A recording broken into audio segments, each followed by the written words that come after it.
రావటం ఇవన్నీ కూడా మొత్తం వ్యతిరేకించే పరిస్థితి ఏర్పడింది. ఆక్రమణ కూడా, భూ ఆక్రమణ, ఒక్క గజం ప్రభుత్వ భూమి ఎక్కడా కూడా విశాఖలో.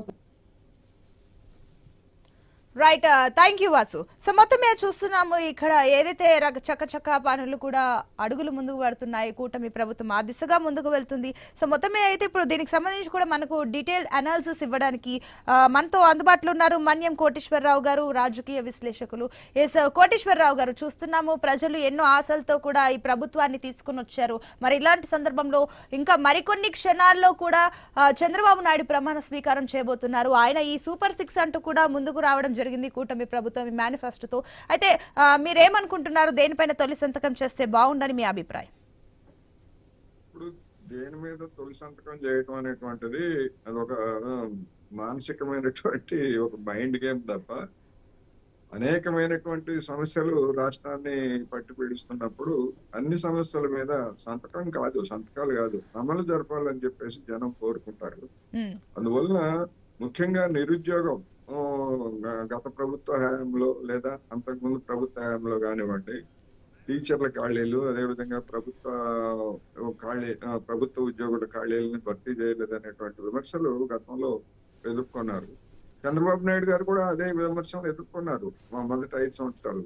అందువలన మెగా డిఎస్సి అనేటువంటిది పెద్ద వివాదాస్పదమైనటువంటి అంశంగా ఎన్నికలకు ముందు మారినటువంటిది. అదేవిధంగా మెగా డిఎస్పితో పాటు ల్యాండ్ టైటిలింగ్ యాక్ట్, ఈ ల్యాండ్ టైటిలింగ్ యాక్ట్ అనేటువంటి దాన్ని కూడా బీజేపీ 3 పార్టీలు, ముఖ్యంగా తెలుగుదేశం, జనసేన 2 కూడా తీవ్రంగా వ్యతిరేకించినటువంటి పరిస్థితి మనం చూసాం.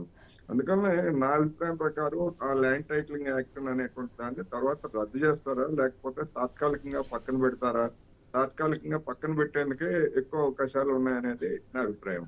దాన్ని మెల్లగా తర్వాత కోల్డ్ స్టోరేజ్ లో పెట్టేటువంటి అవకాశాలు కూడా ఉంటాయి. రద్దు చేయరు, అలాగని చెప్పేసి దాన్ని ఇంప్లిమెంట్ చేయరు, దాని మీద ఆ విధంగా ఉండొచ్చు. ఇక మెగా డిఎస్సి అనేటువంటి దాన్ని కూడా దాని మీద ఫైల్ మీద సంతకం పెడతారు.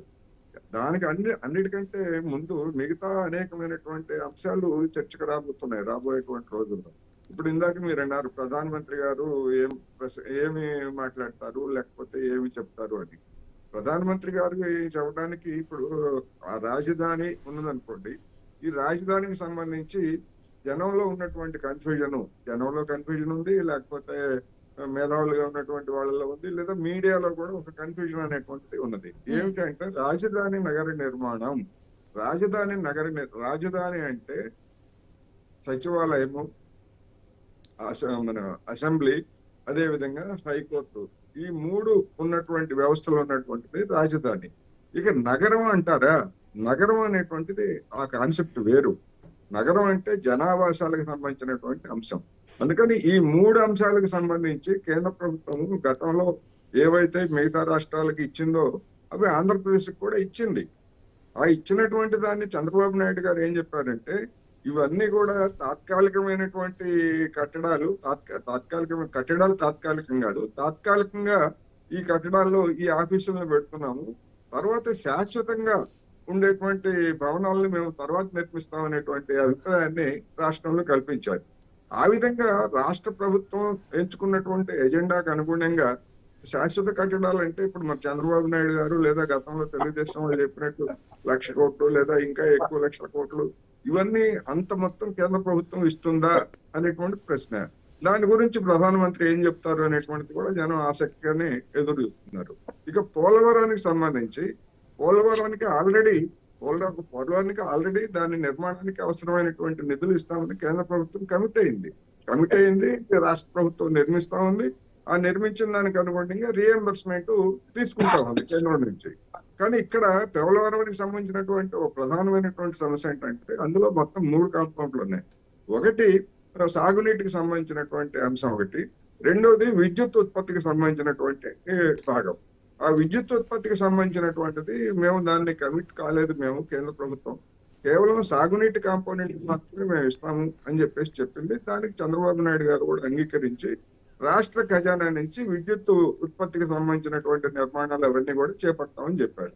ఇక ప్రధానమైనటువంటిది లేదా వివాదాస్పదంగా మారినటువంటిది పునరావాసానికి సంబంధించినటువంటి నిధులు. ఈ పునరావాసానికి సంబంధించినటువంటి నిధులు రాష్ట్ర ప్రభుత్వం గతంలో కోరిన విధంగా పునరావాసం అనేటువంటిది మా ప్యాకేజీలో లేదు, లేదా మేము ఇచ్చేటువంటి నిధులు ఈ పరిమితంగానే ఉంటాయి, రాష్ట్ర ప్రభుత్వం కోరినంత మేము ఇవ్వలేమని చెప్పేసి గతంలోనే చెప్పేసింది. అందుకని ఇప్పుడు ఆ పునరావాసానికి సంబంధించి రాష్ట్ర ప్రభుత్వం గతంలో ప్రతిపాదించినటువంటి మొత్తాలన్నింటినీ కూడా కేంద్ర ప్రభుత్వం భరిస్తుందా లేదా అనేటువంటిది కూడా తేలాల్సి ఉంది. అందుకని ఈ ప్రధానమైనటువంటి అంశాలతో పాటు ఆంధ్ర రాష్ట్ర ప్రజల మనోభావాలతో ముడిపడినటువంటి విశాఖ ఉక్కు ప్రైవేటీకరిస్తామని పదే పదే కేంద్ర మంత్రులు పార్లమెంట్ లో బయట కూడా చెప్పారు. అందువలన రైల్వే జోన్ ఇలాంటి అనేకమైనటువంటి అంశాలని వాటన్నిటి మీద ప్రధానమంత్రి గారు నోరు విప్పి వాటి మీద రాష్ట్ర ప్రజలకి ఏం చెప్తారు అనేటువంటిది ఒక ప్రశ్న అయితే, ఈ వీటికి సంబంధించి చంద్రబాబు నాయుడు గారు ఏం అడుగుతారు? ఇక్కడ ఒకటి అడగటం అంటే హక్కుగా డిమాండ్ చేయటం ఒకటి, లేకపోతే వినతులు, ఈ బాబు మాకు ఇవి చేయండి అని చెప్పి వినతులు. చంద్రబాబు నాయుడు గారు వినతి పూర్వకంగా అడుగుతారా లేకపోతే డిమాండ్ చేస్తారా అనేటువంటిది ఆయనకు సంబంధించినటువంటి అంతర్గత అంశం. రాష్ట్రానికి ప్రజలకు కావాల్సింది ఏంటంటే ఫలితం కావాలి. మీరు ఎట్లా అడుగుతారు, ఏం చేస్తారు, అంతర్గతంగా ఏం చర్చలు జరుపుతారు, బయటకు ఏం చెప్తారు, ఇవన్నీ అనవసరం, ఫలితాలు కావాలి అనేటువంటి అభిప్రాయాలతో ఇవాళ ఆంధ్రప్రదేశ్ ప్రజలు ఉన్నారు.